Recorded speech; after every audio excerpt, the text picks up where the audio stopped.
ડભોઈથી Statue of unity જવાના મુખ્ય માર્ગ પર મોટા ગાબડા પડતા અકસ્માતનો ભય વાહન ચાલકોમાં સેવાઈ રહ્યો છે। ડભોઈ વેગા ચોકડીથી સિનોર ચોકડી તેમજ શિનોર ચોકડીથી SOU જવાના માર્ગ પર પડેલા મોટા ખાડાથી નાના વાહન ચાલકો પરેશાન થયેલા છે। માર્ગ પર પડેલા ખાડામાં વરસાદી પાણી ભરાઈ જતા વાહન ચાલકોના સ્ટીરિંગ પરનો કાબુ ગુમાવી દેતા ગબડી પડવાના બનાવો બની રહ્યા છે। દ્વિચક્રી વાહન ચાલકો ખાડાના કારણે રોડ પર પટકાતા જીવનું જોખમ ઊભું થાય છે।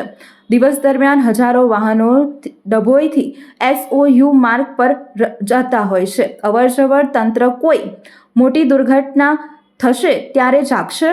PWDની ઓફિસ 20 ફૂટ અંતરમાં જ આવેલી છે, છતાં પણ અધિકારીઓને દેખાતું નથી।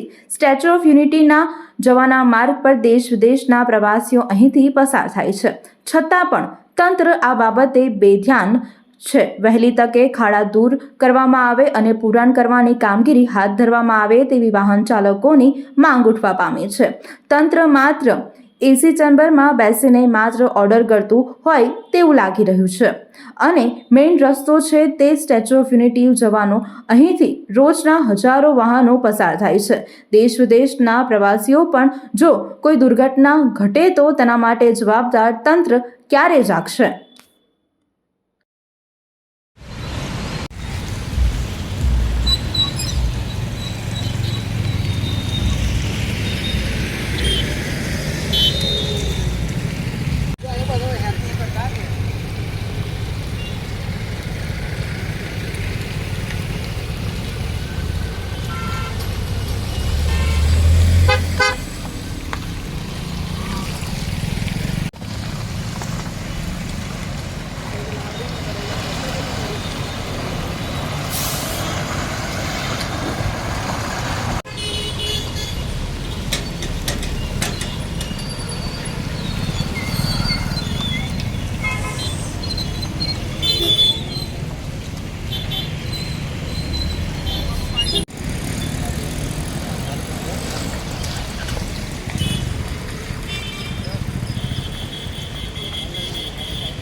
બરાબર છે।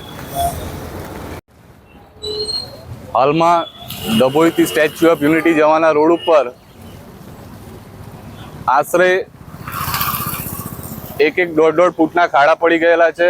તેમજ આ રોડ ઉપર જો ઘણી દિવસની 5000 ગાડીઓની અવરજવર રહેલી છે। જો આવનારા દિવસોની અંદર જો આ રોડ ઉપર કોઈક મોટો અકસ્માત સર્જાય તો આનો જવાબદાર કોણ? આનો જવાબદાર તંત્ર રહેશે કે પછી આમ પબ્લિક રહેશે?